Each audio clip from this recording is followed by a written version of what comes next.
Hey, what's up? I'm Johnny Wujek. I'm a costume designer, and these are some of the craziest costumes I've ever designed.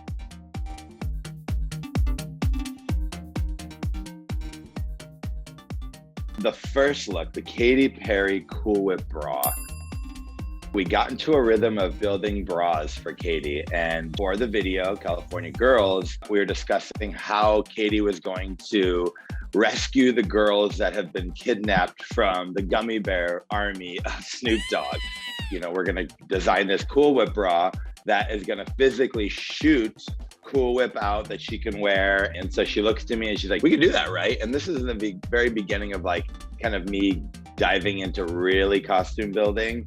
And I was like, yeah, of course, like we can do that. And the whole time I'm like, how am I gonna do this? I got to work with some really cool special effects companies, and one of them made this bra for us. We had to make two because in the video, she puts it on, they're magnetic, so they like click in, and then she's just shooting and spraying everywhere. And then one that was already attached and built that had the tubes going in it and that would shoot and go everywhere as well. And then bejazzled the whole thing, like diamonds and crystals all over the bra. And then after the video, and it was such a big impact and everybody loved it, she's like, I want to bring it on tour. We had to build like a backpack situation that had the foam and had the ability for her to do that. But then it turned into a big Cool Whip gun that was spraying the audience. Definitely was like one of the most craziest, wildest costumes, just due to the performance of it. So another crazy costume that I designed was also for Katy Perry. I've made a lot of crazy costumes for Katy, of course. This cupcake dress. It was a California Dreams tour as well. We love a cupcake. And this was for kind of the finale for California Girls, the song at the end of the concert. The idea was that it was gonna be its own skirt. So she had this like little bodysuit on, and then she could just run off stage and put the skirt over her.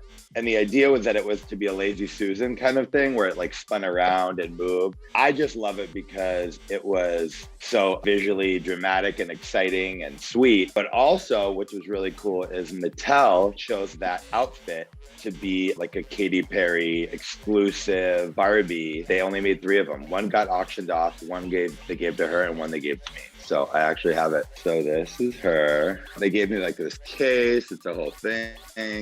Little Candyland. She's been in here doing her thing for some years now. But I just love all the details, and they literally replicated the little shoes. Oh, she falls over.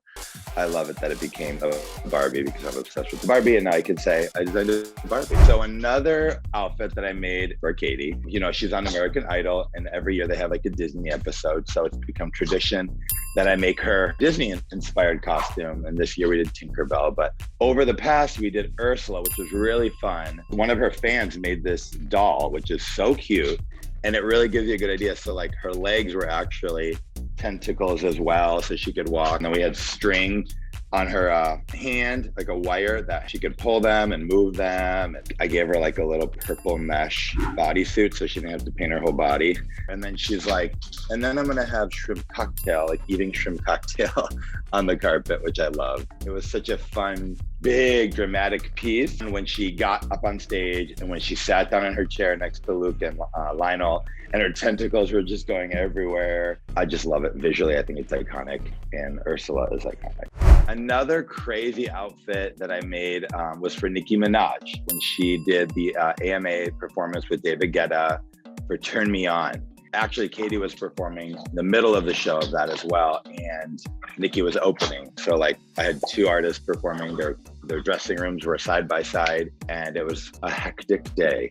First initial concept was to do this like super, you know, Terry Mugler, all chromed out, robotic, very high fashion, robotic woman. She'd have subwoofers on her butt. Her bra had like 2 knobs, and literally like 2 days before, she's like, I want to change it. And I was like, wait, well, we have like no time really. And then she wanted it to be like on jeans, and then it was all lit up. So it had like electronics to it. It had LED light up features. This is the gag. It was literally down to the wire, no pun intended, of being finished in time for her to go on. We didn't finish it until literally the very last second. Everyone's standing outside of her dressing room like, where the hell is this dress? And it comes running around the corner, We throw it on her. She's got a light up wig, test it, hit the switch, and she has a little trigger switch here in her back that she is meant to switch. It was like a whole gag. Puts it on, lights it up. Oh my God, it looks amazing. Everyone's gagging. So then they run her to stage, put her up on the lift that's gonna take her up to the top where she starts. And as she gets up on the thing, her assistant pushes her up and switches off her costume. It didn't light up. It didn't do anything it was supposed to. She couldn't hear me screaming to her, hit your switch back on. And literally, I remember just being like, after all of this drama, now it's gonna be turned off. And so I remember literally like walking to the furthest corner of the stage and just sitting in the corner being like, okay, it's gonna be okay. And it was. Her performance was fine and she looked great, but I was just like, all that time spent wiring it, making sure that it lit up and it did this dramatic thing, and it got turned off. When the song is called Turn Me On, we're turning her off. Another crazy costume that I made, which I would say is probably literally one of the top craziest costumes I've ever made, is Arturo, the father of the House of Mugler for Legendary, his tree of life, like father tree, for our most recent ball on the Electric Jungle. So when we were discussing what they wanted to do, it was kind of this like jungle-fi, Britney, and then Arturo's like, and I want to be a tree. And so I was like, hell yeah, that's so sick. Like, it never made someone into a tree. On Legendary, we have maybe 2.5 to 3 days max between balls to make all these costumes.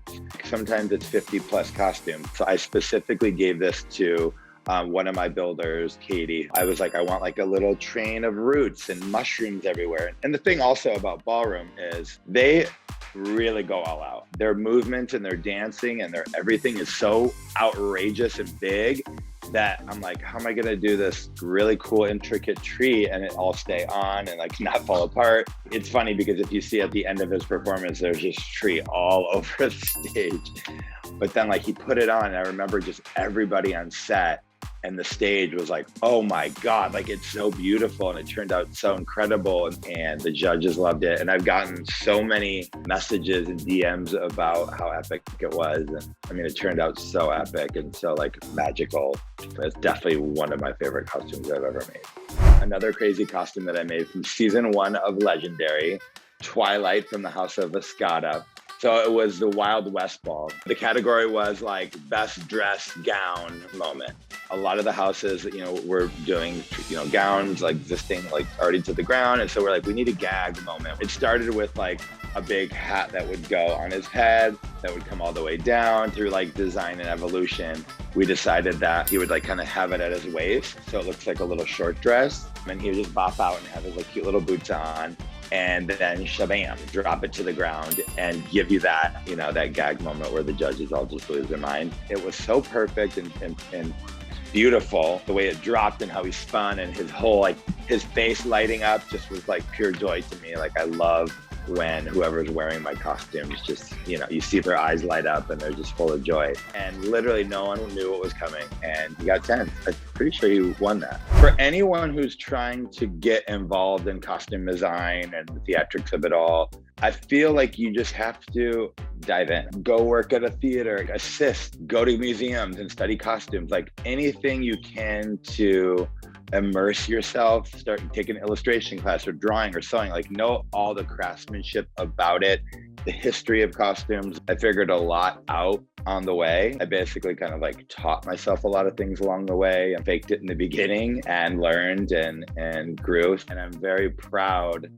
of all my accomplishments, and I've grown so much, and I've always been a showboat. This is me. I always loved a performance and a silk blouse, honey. I'm very excited for the future and what it has in store for my designs and creations and what I'm gonna add to my colorful resume of costumes. But stay tuned, a lot more fun stuff coming from Johnny Wujek.